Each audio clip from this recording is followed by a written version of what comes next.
एक गांव में दो भाई रहते थे। बड़ा भाई गंगाराम बहुत अमीर था। उसके घर में किसी भी चीज की कमी नहीं थी। वही छोटा भाई सेवकराम बहुत ही भोला और नेक दिल इंसान था। उसके परिवार में उसकी पत्नी और एक बच्चा था। वह इतना गरीब था कि वह मिट्टी के मकान में रहता था। गंगाराम की पत्नी के 3 पुत्रियों के बाद पुत्र हुआ था, तो गंगाराम ने एक बड़ा प्रोग्राम रखा, जिसमें उसने गांव के और बाहर के बड़े बड़े अमीर लोगों को बुलाया था।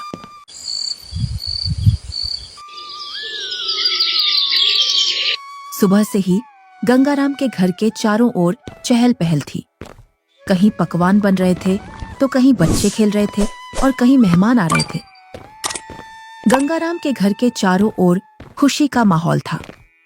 धीरे धीरे चारों ओर के मेहमान आ गए, पर आपके छोटे भैया सेवक कहीं दिखाई नहीं दे रहे हैं। अभी तक आए नहीं। आपने गांव में सबको बुलावा दिया है ना? अरे हाँ, बुलाया है उसको, आता ही होगा अपने बच्चों के साथ। तू यहीं रुक और मेहमानों को देख, मैं अभी आता हूँ व्यवस्था देखकर। इतना कहकर गंगाराम घर से बाहर चला जाता है और गुनगुनाता है, मैं उसको अपने प्रोग्राम में क्यों बुलाऊं? वो कहाँ और मैं कहाँ? मेरे यहाँ एक से बढ़कर एक अमीर मेहमान आ रहे हैं। अगर किसी को पता चल गया कि मेरा भाई इतना गरीब है तो मेरी नाक कट जाएगी। कुछ गांव के लोग सेवकराम के घर के आगे से गंगाराम के प्रोग्राम में जा रहे थे और सेवकराम अपने घर से खेतों पर जाने की तैयारी कर रहा था। जैसे ही वह घर से बाहर निकलता है तो उसको कुछ गांव वाले मिल जाते हैं। अरे सेवकराम, तू अपने भाई के घर नहीं गया? तेरी भाभी के बहुत दिनों बाद लड़का हुआ है। इसी उपलक्ष्य में तेरे भाई ने बहुत बड़ा प्रोग्राम रखा है। तू तो चाचा बन गया है और तू यहाँ, जबकि तुझे तो अपने भाई के घर सबसे पहले पहुँचना था। सेवकराम ये सुनकर दंग रह जाता है। इस बारे में उसे कुछ भी पता नहीं था, पर वह गांव वालों के सामने ऐसे बोलता है जैसे उसे पहले से सब पता है।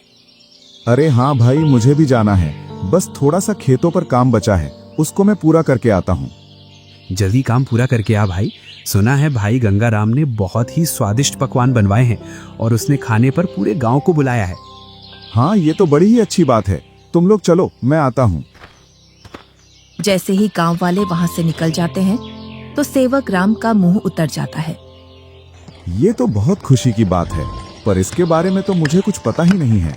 चलो, मेरे बड़े भाई के घर पुत्र रत्न तो आया और मैं फिर से चाचा बन गया, पर मुझे इस बारे में कुछ बताया भी नहीं। शायद काम काज ज्यादा है, इसी वजह से मुझे बताना भूल गया होगा, वरना ऐसा हो नहीं सकता कि मेरा भाई मुझे न बुलाए। अरे भाग्यवान, तुमने सुना? तुम्हारी जेठानी के लड़का हुआ है। कुछ गांव वाले इधर से गुजर कर जा रहे थे। क्यों ना अपन भी चलें बड़े भाई के यहाँ? सुना है बहुत ही अच्छे अच्छे पकवान बने हैं वहाँ पर। अरे, ये तो बड़ी खुशी की बात है। आप फिर से चाचा बन गए और मैं चाची, परंतु उन्होंने हमें बुलाया नहीं। बिना बुलाए हम कैसे जा सकते हैं उनके प्रोग्राम में? बिना बुलाए वहाँ जाना सही नहीं होगा। अगर गांव में इस बात का पता चल गया कि हम बिन बुलाए उनके प्रोग्राम में आए हैं तो लोग क्या कहेंगे? बड़े भैया इतना बड़ा प्रोग्राम कर रहे हैं और इतने बड़े प्रोग्राम में पूरे काम की जिम्मेदारी भी उन्हीं पर है। तुम्हें पता है ना उनके पास कितना कामकाज होगा। इसी कामकाज की वजह से हमसे बोलना भूल गए होंगे और प्रोग्राम वाला आदमी तो कुछ ना कुछ तो भूल ही जाता है। आप लोग चलो ना, मैं अपने ताऊ का घर और अपने छोटे भाई को देख आऊंगा। कैसे चलें बेटा?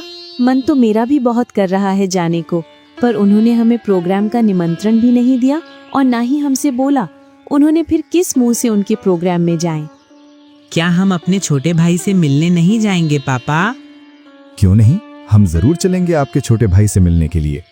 क्यों आप छोटे बच्चे को झूठी तसल्ली दे रहे हो? तुम्हें पता है ना, तुम्हारे बड़े भाई हमें उनके बराबर नहीं समझते हैं, तभी तो उन्होंने हमें प्रोग्राम में नहीं बुलाया है। तुम तो सदा गड़े मुर्दे उखाड़ती हो। ऐसा नहीं है, वो हमको चाहते हैं, वो तो कामकाज की वजह से बुलाना भूल गए हैं।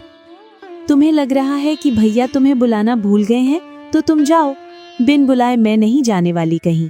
मैं तो खूब खुश हूँ अपने घर में। आपको जाना है तो जाओ। ठीक है, मैं और मुन्ना चले जाते हैं। तुम्हें नहीं जाना तो मत चलो। आप जा रहे हो तो जाओ, पर उधर से जल्दी लौट कर आना। सेवकराम और उसका बच्चा प्रोग्राम में जाने के लिए तैयार हो जाते हैं। अब तुम प्रोग्राम में जा रहे हो तो बच्चे को देने के लिए कुछ तो ले जाना पड़ेगा। हाँ, बहुत देर से मैं भी यही सोच रहा था, बच्चे के लिए क्या ले जाऊं, और बाजार से ले जाने के लिए मेरे पास पैसे भी नहीं हैं। आप तो ये लकड़ी का झूला ले जाओ जो तुमने मुन्ना के लिए बनाया था। अब मुन्ना के कुछ काम का नहीं है। हाँ, यही ले जाता हूँ, इसमें बच्चा खूब आराम से सोएगा। सेवक राम उस झूले को उठाकर चल देता है और उसके साथ में उसका लड़का भी चल देता है।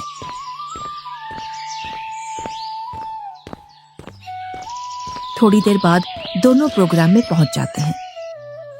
यहाँ तो खूब अमीर मेहमान आए हैं और बच्चे को देने के लिए शानदार और महंगी महंगी वस्तुएं लाए हैं। मेरा झूला तो इनके आगे कुछ भी नहीं है। सेवक राम मेहमानों पर महंगी महंगी वस्तुएं देखकर अपने झूले की ओर देखता है और मन ही मन में सोचता है, मैं क्यों इस झूले को यहाँ लाया? यहाँ तो एक से बढ़कर एक वस्तुएं हैं बच्चे के लिए। मैं भी क्या सोच रहा हूँ, भला हाथ की बनी चीज और बाजार की चीजों में अंतर होता है। बड़े भैया जरूर मेरे झूले को पसंद करेंगे, क्योंकि मेरा झूला सबसे मजबूत है, क्योंकि इसे मैंने अपने हाथों से बनाया है। और सेवक राम निसंकोच होकर मेहमानों के बीच में घूमने लगता है।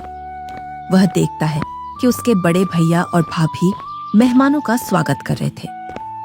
तभी गंगाराम की पत्नी की निगाह सेवक राम पर जाती है। तब वह गंगाराम से बोलती है, अरे भैया और मुन्ना तो आ गए, पर देवरानी नहीं दिख रही है। कहाँ आ गए? मुझे तो कहीं दिखाई नहीं दे रहे। वो रहे मेहमानों के बीच में। इधर सेवक राम के पास कुछ मेहमान आ जाते हैं।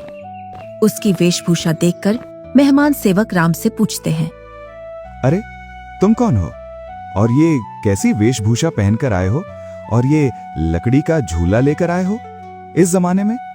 चलो तुम अपना परिचय दो, तुम कौन हो और यहाँ क्या कर रहे हो? इतना सुनकर सेवक राम संकोच में पड़ जाता है और मन ही मन सोचता है, अगर मैं इन्हें ये बताऊं कि मैं गंगाराम का छोटा भाई हूं तो ये लोग क्या सोचेंगे? एक भाई इतना अमीर और एक भाई इतना गरीब कि वो प्रोग्राम में एक जोड़ी कपड़ा भी सही से पहनकर नहीं आ सकता है। इससे अच्छा तो मैं झूठ बोल दूं। मैं गंगाराम जी का मजदूर।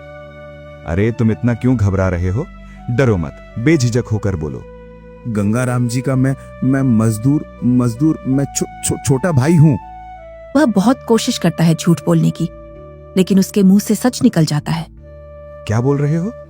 तुम्हें पता है ना तुम गंगाराम जी को अपना भाई बता रहे हो? तुम्हें पता है ना वो कहाँ और तुम कहाँ? अपने आप को देखो और उनका प्रोग्राम देखो। इतने में ही गंगाराम वहां आ जाता है और बोलता है, क्या बोल रहा है ये? ये तुम्हें अपना भाई बता रहा है कि तुम इसके भाई हो। मेरा भाई होता तो वो इस हालात में रहता। ये तो मेरा हारी है, हारी। इसको मैंने एक दिन प्यार से भाई क्या बोल दिया, मुझे अपना भाई बताने लगा।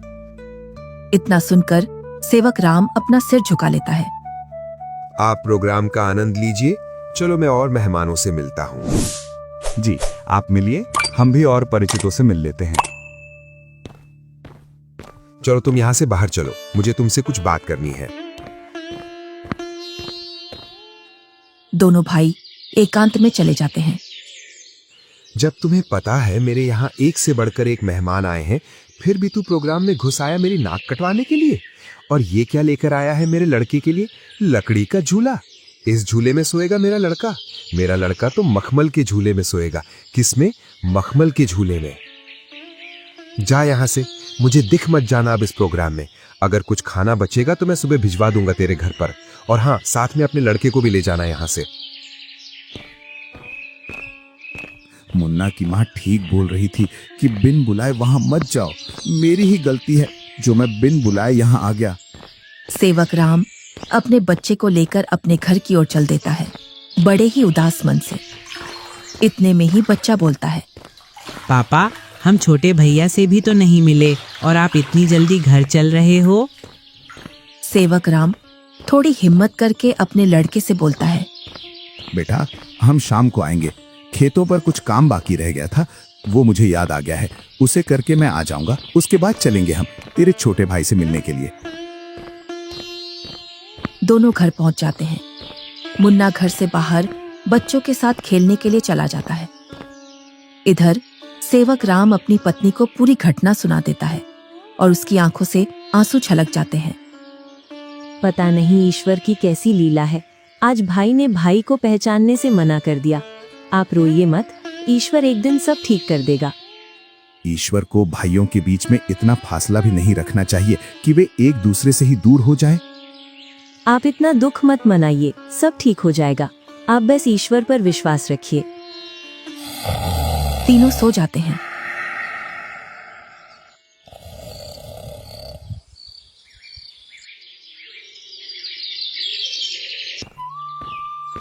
दूसरा दिन गंगाराम के दरवाजे को कोई बजाता है।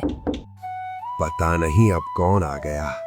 कल का इतना थका हारा हूं, फिर भी लोगों को समझ में नहीं आता है और आकर दरवाजा खटखटाने लग जाते हैं। गंगाराम जैसे ही दरवाजा खोलता है तो वह देखता है कि सामने एक साधु खड़ा है। क्या है महाराज, क्यों दरवाजे को बजा रहे हो? कुछ नहीं बेटा, बड़े जोरों की भूख लगी है। बस थोड़ा सा खाना मिल जाता तो मेरी भूख मिट जाती। क्या खाना? यहाँ खाना मुफ्त में नहीं मिलता है और ऐसी दोपहर में तुम्हें कहां से खाना ला कर दूं? बेटा, घर में कुछ तो होगा, उसमें से ही कुछ खाने को दे दो जिससे मेरी भूख शांत हो जाए। इतना बड़ा गांव है, तुम्हें मेरा ही घर मिला खाना मांगने के लिए? यहाँ कुछ नहीं है, चले जाओ यहाँ से। इतना कहकर गुस्से में गंगाराम दरवाजा बंद कर लेता है। ईश्वर तुम्हें सदा खुश रखे बेटा। इतना बोलकर साधु वहां से चला जाता है।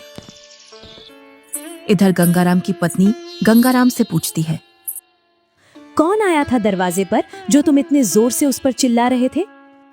कोई नहीं, एक ढोंगी बाबा आया था दरवाजे पर, बोल रहा था खाना खिला दो, तो मैंने उससे मना कर दिया, यहाँ नहीं है खाना। तुम भी पता नहीं अब किस नशे में रहने लगे हो। कल का इतना सारा खाना बचा था, वो वैसे ही फेंकेगा। उसमें से कुछ खाना खिला देते। मैंने ये खाना गरीबों और ढोंगियों के लिए नहीं बनवाया है। ये खाना सिर्फ हम जैसे बड़े लोग ही खा सकते हैं। गंगाराम की पत्नी गुनगुनाते हुए वहां से अपने कमरे में चली जाती है।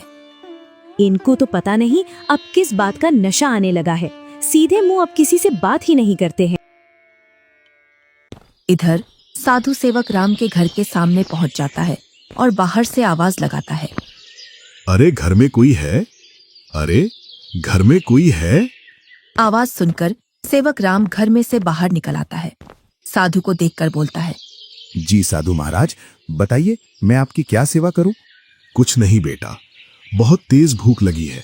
कुछ खाने को मिल जाए तो आत्मा तृप्त हो जाएगी मेरी। क्यों नहीं साधु महाराज, आइए आइए, जो कुछ हमारे घर में खाने के लिए मिलेगा हम आपको खिलवा देंगे। दोनों घर के अंदर चले जाते हैं। सेवक राम और साधु जमीन पर बैठ जाते हैं और सेवक राम अपनी पत्नी से बोलता है, अरे भाग्यवान, घर में कुछ हो तो खाने का साधु महाराज को ले आओ। सुबह की कुछ दाल रोटी रखी है और अभी खाना बनाने के लिए घर में कुछ भी नहीं है। अरे बेटी, तुम तो शर्माओ मत, जो घर में खाने का हो वही ले आओ, मैं तो खा लूंगा। सेवक राम की पत्नी जो घर में खाना था उसी खाने को गर्म कर लाती है। लीजिए साधु महाराज, गरीब के घर का खाना, हमारे पास तो खाने में यही है। अरे बेटी, तुम अपना मन इतना उदास मत करो। मैं तो ईश्वर की कृपा से जो मिलता है वही खा लेता हूँ। और तुम दोनों इतना उदास क्यों हो? कोई समस्या है आपके यहाँ? साधु महाराज, खेतों में इतना काम कर रहा हूँ, उतनी ही गरीबी आ रही है। गरीबी कम होने का नाम ही नहीं ले रही है। अब तो स्थिति ऐसी हो गई है, 2 वक्त का खाना भी बड़ी मुश्किल से मिलता है। पता नहीं ईश्वर हमारी कौन सी परीक्षा ले रहा है। ये कोई बीमारी तो है नहीं जिसका मैं आपको सही उपचार बता दूं बेटा। बस ईश्वर पर विश्वास रखो, सब सही हो जाएगा। फिर भी मुझे लगता है तुम मुझे तुम्हारी समस्या सही से बता नहीं रहे हो। इतना सुनकर सेवक राम और सेवक राम की पत्नी साधु महाराज को पूरी बात बता देते हैं कि किस प्रकार गंगाराम ने उनके साथ भेदभाव किया। साधु खाना खा लेता है। पता नहीं आपको हमारे हाथ का खाना कैसा लगा, सही लगा या नहीं? बेटी, तुम अपना मन उदास मत करो। तुम तो अन्नपूर्णा हो और तुम्हारे हाथ का खाना बहुत ही स्वादिष्ट है। इतना सुनकर सेवक राम की पत्नी खुश हो जाती है। तुमने बेटा आज मेरी आत्मा तृप्त कर दी है। अगर तुम आज मुझे भोजन नहीं देते तो पता नहीं आज भूख की वजह से मेरा क्या होता। साधु अपने थैले में हाथ डालता है और उसमें से एक पोटली निकालता है। इसमें क्या है साधु महाराज? ये पोटली बेटा बीजों का भंडार है। तुम जिस भी फसल का बीज चाहोगे वो बीज इस पोटली में से निकलेगा, जिससे तुम्हारी फसल साधारण फसल से 10 गुना ज्यादा निकलेगी। ये तो महाराज आपकी असीम कृपा है। ये मेरी नहीं, ईश्वर की कृपा है बेटा। बस एक बात का ध्यान रखना, इस पोटली के बारे में कभी किसी को मत बताना, और इसमें से जो बीज निकले उन्हें बेचना नहीं। अगर तुमने ऐसा किया तो ये पोटली आपके किसी काम की नहीं रहेगी। जी साधु महाराज, मैं कभी ऐसा नहीं करूंगा। और साधु महाराज वहां से चले जाते हैं। साधु महाराज के पैर जैसे ही घर में पड़े तब से घर में शांति का अनुभव हो रहा है। हाँ भाग्यवान, अब ईश्वर की कृपा से सब ठीक हो जाएगा।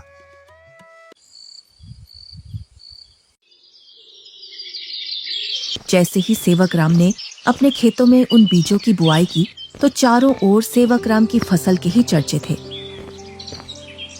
इधर गंगाराम अपने धन के घमंड में जी रहा था, जिससे वह किसी से भी सीधे मुंह बात नहीं करता था।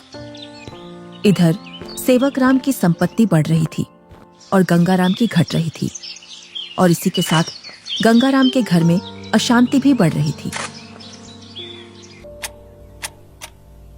कुछ ही दिनों में सेवक राम ने गांव में गंगाराम से भी बड़ा मकान बना लिया था, और सेवक राम अब अपने घर में खूब खुशी खुशी रह रहा था। पर एक दिन, मालिक, अब मैं आपके यहाँ काम नहीं करूंगा। अब मुझे दूसरे गांव में आपसे ज्यादा जमीन मिल रही है और इससे भी अच्छी उपजाऊ। क्या बोल रहे हो हरिया तुम? तुम्हें पता है मेरे पास कितनी जिम्मेदारियां हैं? तुम चले जाओगे तो मैं अकेला कैसे खेती और घर संभालूंगा, और ऊपर से मैं अकेला आदमी। मुझे जहाँ मुनाफा मिलेगा मैं वहीं काम करूंगा मालिक। अगर मुझे इतनी ही मेहनत में मुझे वहाँ ज्यादा फसल मिलेगी तो मैं वहीं जाऊंगा। अरे हरिया, मैं भी तो तुम्हें खूब मुनाफा करवाता हूँ। बस तुम इस साल और रुक जाओ, मैं जब तक दूसरा हारी देख लूंगा। मालिक, 2 सालों से तुम मुझे बेवकूफ बना रहे हो। न तो तुम अनाज ज्यादा देते हो और न ही तुम दूसरा हारी रखते हो। मैं तो चला, तुम जानो और तुम्हारी खेती। अरे नहीं, ये तो चला गया। अब मैं क्या करूंगा? कई सालों से मैंने खेतों में काम भी नहीं किया है, जिससे अब मुझसे खेतों में काम भी नहीं होगा। क्यों ना मैं सेवक राम के यहाँ जाऊं? अब तक तो उसने उसकी सारी जमीन बेच दी होगी, क्योंकि हालात तो वैसे भी खराब चल रहे थे उसके। वो जरूर मेरे खेतों पर काम कर लेगा। गंगाराम सेवक राम से मिलने के लिए चल देता है।